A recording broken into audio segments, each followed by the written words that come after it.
Welcome six class students. Today we will do angle number 14। ठीक है, page number 32।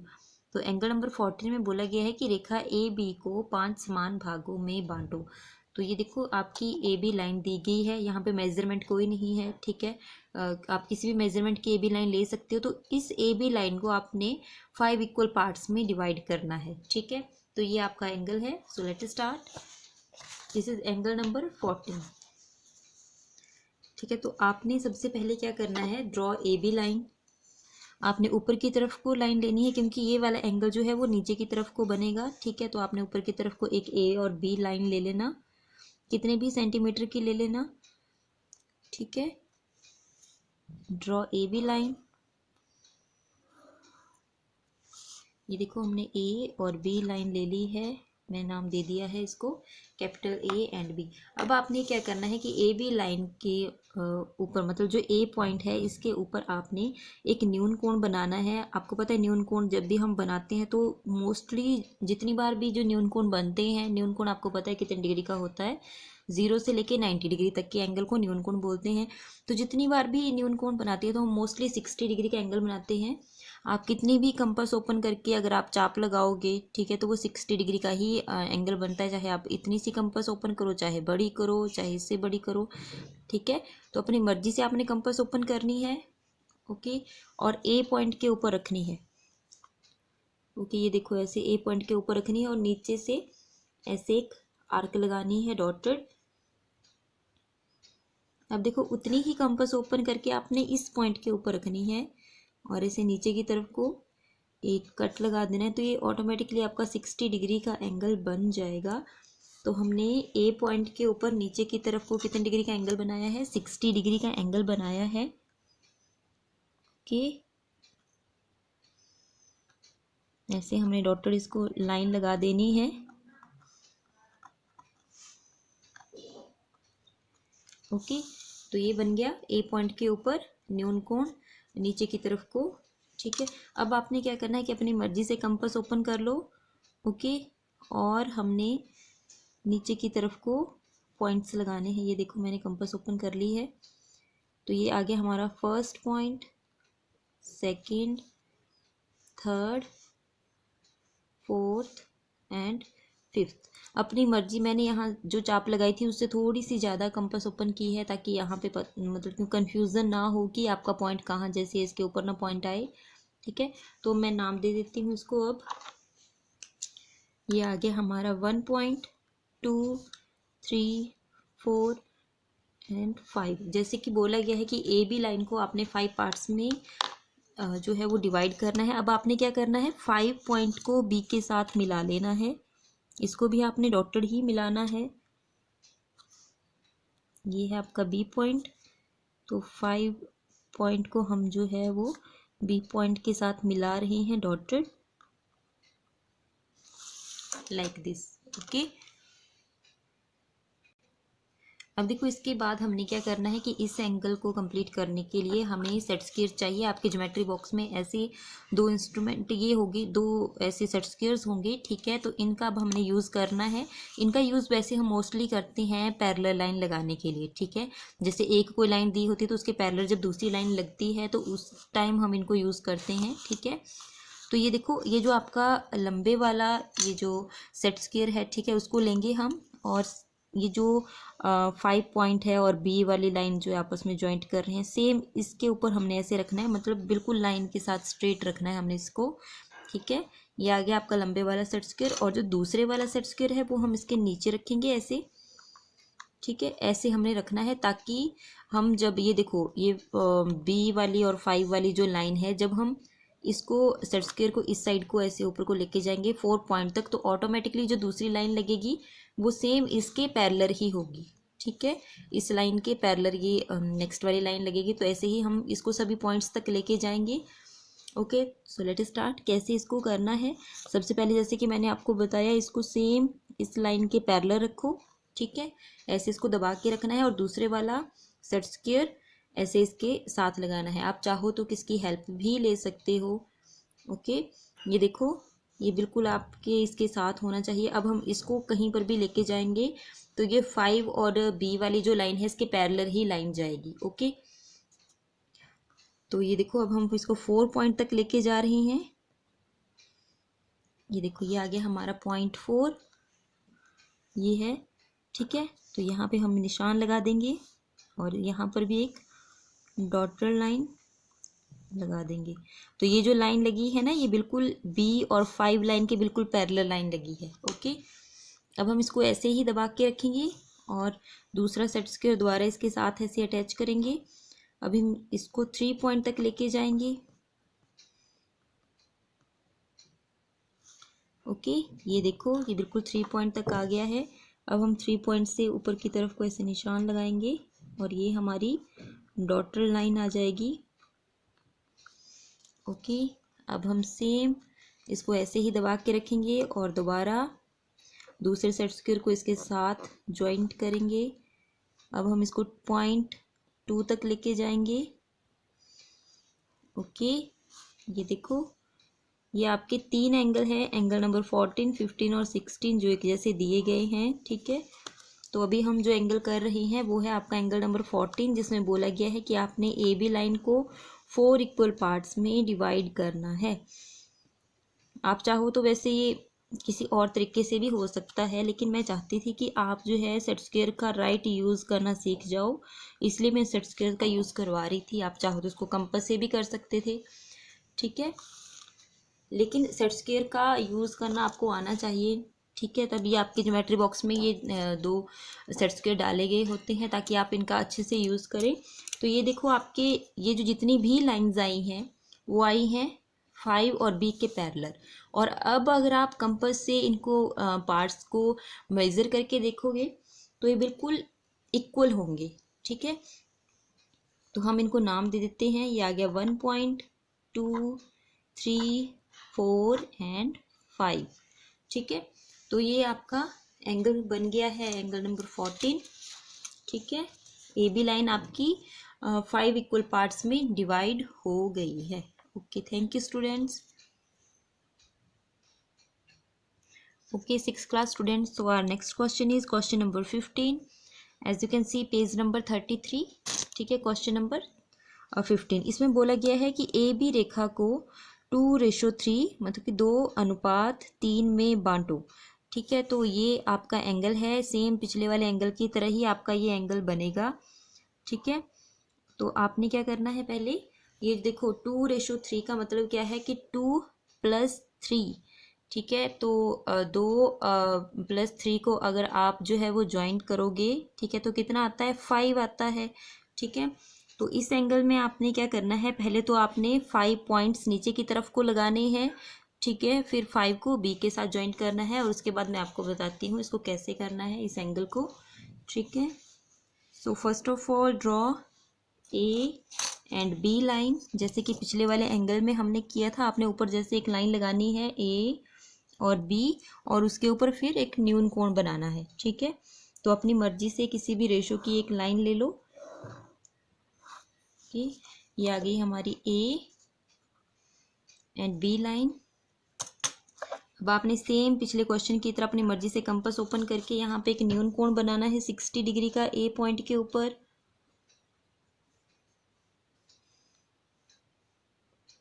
Okay, तो इस point के ऊपर रख के ये एंगल हम बना रहे हैं। ये बन गया हमारा 60 डिग्री का एंगल, न्यून कोण। आपने डॉटेड लाइन लगानी है ये नीचे की तरफ को।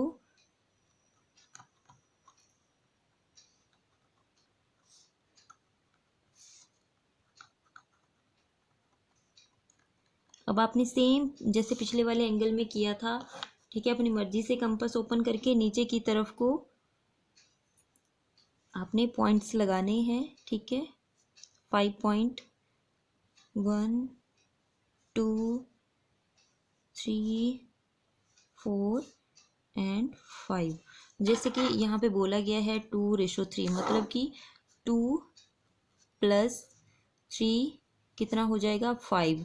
तो पहले हम इसको 5 पार्ट्स में डिवाइड करेंगे। ठीक है, तो ये देखो ये 5 पार्ट्स हो गए हैं आपके इस लाइन के। इसको नाम दे दो ए या डी लाइन, यहाँ पे लिख सकते हो आप डी लाइन। तो हम नाम दे देते हैं इन पॉइंट्स को 1 2 3 4 एंड 5। अब आपने 5 को बी पॉइंट के साथ मिला लेना है डॉटेड, जैसा कि सेम पिछले वाले एंगल में बोला गया था।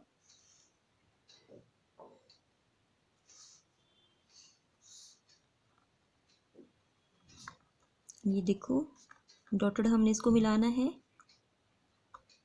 ओके, अब देखो जहाँ यहाँ पे बोला गया है कि 2:3, तो मतलब कि पहले हम ये जो 2 वाला जो पॉइंट है, ठीक है, तो यहाँ से हमने लाइन लगानी है, मतलब ए बी लाइन को हमने 2:3 में डिवाइड करना है। ठीक है, तो 2:3 में पहले तो 2 वाला जो पॉइंट है इसके इक्वल हम जो है वो लाइन लगाएंगे, ए बी को डिवाइड करेंगे। तो सेम वही फॉर्मूला हम यूज़ कर रहे हैं, दोबारा सेट स्क्वायर यूज़ कर रहे हैं हम यहाँ पे, जैसे पिछले एंगल में किया था। ऐसे सेट बड़े वाले सेट स्क्वायर को ऐसे रखना है, ठीक है, और छोटे वाला सेट स्क्वायर इसके ऐसे पैरेलल लगाना है नीचे की तरफ को। ओके, और हम इसको लेके जाएंगे 0.2 तक। ओके, ध्यान से लेके जाना है इसको। ओके, और ये इधर उधर मूव नहीं करना चाहिए, बिल्कुल इसके पैरेलल जाना चाहिए, तभी आपका क्वेश्चन बिल्कुल ठीक बनेगा। अगर ये मूव हुआ तो आपकी लाइन जो है वो टेढ़ी हो सकती है, या ये देखो 5 और बी वाली लाइन है, इसके बिल्कुल पैरेलल लाइन नहीं आएगी ये। ओके, तो ये आ गई आपकी सी लाइन। ओके, तो ये ए बी जो लाइन है वो 2:3 में डिवाइड हो गई है, मतलब ये वाला पार्ट जो यहाँ पे आप 2 लिख सकते हो और इस साइड को 3 लिख सकते हो। ओके, आप देख सकते हो ऐसे ही नीट एंड क्लीन आपका ये एंगल बनना चाहिए। सभी एंगल आपके नीट एंड क्लीन होने चाहिए, तभी आपके उसमें फुल मार्क्स आएंगे। Okay okay, thank you students. Okay, so 6th class students, our next question is question number 16, page number 33। Okay, तो क्वेश्चन नंबर 16 में बोला गया है कि ए बी रेखा को 1:2:3 के अनुपात में बांटो। ठीक है, तो ये ए बी लाइन है, इसमें देखो पहले तो आपने क्या करना है, 1 + 2 + 3 को ज्वाइंट कर लेना है। ठीक है, मैं बताती हूँ इसको, इस एंगल को आपने कैसे करना है। जैसे क्वेश्चन बोला गया कि 1:2:3, तो पहले तो आप इन तीनों को ज्वाइंट कर लो। 1 + 2 + 3 कितना हो गया आपका 6। ओके, तो इस एंगल में कितने पार्ट्स होंगे, जैसे पिछले एंगल्स में आपने पिछले क्वेश्चंस किए थे उनमें कितने पार्ट्स होते थे, उनमें आप करते थे 5 पार्ट्स। ठीक है, लेकिन इसमें कितने होंगे, इसमें होंगे 6। तो पिछले वाले एंगल की तरह पहले तो ए बी लाइन लो। ठीक है, here is not mention the length, तो ये आ गई आपकी ए एंड बी लाइन। ठीक है, अब आपने नीचे की तरफ को एक न्यून कोण बनाना है, जैसे कि पिछले वाले एंगल में बनाया था, सेम वैसे ही अपनी मर्जी से कंपास ओपन करके नीचे की तरफ को आपने ऐसे एक चाप लगानी है, और ये आ गया फर्स्ट कट 60 डिग्री। तो इसको हम नीचे की तरफ को ऐसे मिलाएंगे और आगे को बढ़ा लेंगे, तो ये आ जाएगी आपकी ए एंड डी लाइन। ठीक है, आप कोई और नाम भी दे सकते हो, दिस इज नॉट कंपल्सरी कि आपने यही नाम देना है। ठीक है, हाँ, अगर क्वेश्चन में नाम दिया गया है कि डी नाम, जैसे ए और बी लाइन बोला गया है, तो उन पॉइंट्स को आपको सेम नाम देना पड़ेगा। ठीक है, ए बी लाइन को आप कोई और नाम नहीं दे सकते हो, क्योंकि क्वेश्चन में ए बी नाम ही दिया गया है। अब ये जो ए और डी लाइन है, इसको आपने 6 पार्ट्स में डिवाइड करना है नीचे की तरफ को, तो अपनी मर्जी से कंपास ओपन करेंगे।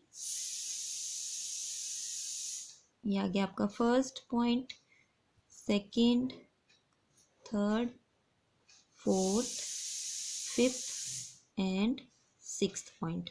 ठीक है, तो इनको नाम दे देते हैं अभी 1 2 3 4 5 एंड 6। अब सेम पिछले क्वेश्चन की तरह 6 पॉइंट को बी के साथ मिला लेते हैं। पहले हम 0.5 को मिलाते थे बी के साथ, लेकिन इसमें कितने पार्ट्स हुए हैं, 6 पार्ट्स हुए हैं, क्योंकि रेशो यहाँ पे बोला गया है कि 1:2:3, तो इस हिसाब से 6 पार्ट्स हुए। तो अब हम 6 पॉइंट को बी के साथ मिलाएंगे। ठीक है, अब यहाँ पे बहुत सारे बच्चे कंफ्यूज होते हैं, क्योंकि वो देखते हैं क्वेश्चन में कि बोला गया है कि 1:2 2:3। तो क्या करते हैं, 1 वाली लाइन को मिला लेते हैं, 2 वाली लाइन को मिला लेते हैं और 3 वाली लाइन को मिला लेते हैं और बस। तो इसमें ऐसा नहीं करना है, जैसे कि पहले बोला गया है 1, ठीक है 1, तो आपने पहले 1 वाले पॉइंट को मिलाते हैं। सेम हम सेट स्क्वायर यूज़ करेंगे अब इसके लिए भी, वही वाला फॉर्मूला, वैसे ही हमने सेट स्क्वायर को रखना है, ठीक है। ये देखो 5 और बी लाइन जो है, इसके पहले हमने जो है वो सेट स्क्वायर को रख लिया है। अब हम इसको लेके जाएंगे 0.1 तक, ओके, ठीक है। ऐसे हम इसको 0.1 तक लेके जा रहे हैं। ये है आपका 0.1, ओके। तो यहाँ पे हम एक निशान लगा लेते हैं, ये आ गया 0.1, ओके। तो आप इसको नाम भी दे सकते हो, ये आ गया 1, ठीक है। अब आपने क्या करना है, ये देखो पहले 0.1 बोला था ना, अब कुछ बच्चे क्या करते हैं 1 को 1 के साथ मिला लेते हैं, आगे 2 बोला गया है तो 2 को ऐसे मिला देंगे, ठीक है, तो वो गलत है। जैसे कि नेक्स्ट बोला गया है कि 2, अब आपने क्या करना है कि 1 के बाद आपने आगे की तरफ को काउंट करना है, तो इसको आप 1 काउंट करोगे, 3 को आप 2 काउंट करोगे, मतलब कि आपने आगे की तरफ को 2 पार्ट्स छोड़ने हैं, ठीक है। तो अब आप 2 को नहीं मिलाओगे, आप मिलाओगे 3 पॉइंट को, ओके। और ऑटोमेटिकली उसके बाद 3 बोला गया है यहाँ पे, तो 3 पॉइंट्स बच जाएंगे। 3 के बाद काउंट करो 4, 5 एंड 6, तो 4 को 1 काउंट करो, 2 एंड 3, तो 3 पॉइंट्स जो हैं वो लास्ट में बच गए हैं, ओके। तो अब आपने दोबारा बी और 5 के पैरेलल ऐसे सेट स्क्वायर को रखना है और अब इसको लेके जाना है आपने 0.3 तक।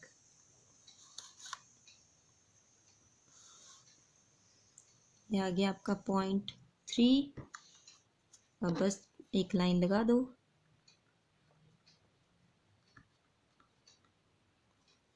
ठीक है। तो आप इसको नाम दे दो इस वाले पॉइंट को, क्योंकि इस वाला 1 पॉइंट है, चलो इसको 1 पॉइंट देते हैं, इसको नाम दे देते हैं डी और इसको नाम देते हैं सी। तो पहले वाला 1 था, अब यहाँ पे 2 पार्ट्स छोड़े हैं हमने बीच में, और लास्ट में हमने कितने पार्ट छोड़े हैं, 3 पार्ट्स। तो आपका ये जो ए बी लाइन है वो 1:2:3 में डिवाइड हो गई है, ठीक है। ऐसे आपका ये एंगल बनेगा, इसमें कंफ्यूज नहीं होना है। जैसे कि बोला गया है क्वेश्चन में कि 1:2:3, तो वैसे ही आपने पहले 1 पार्ट छोड़ा, उसके बाद 2 पार्ट छोड़े और उसके बाद 3 parts, okay. Okay, thank you students.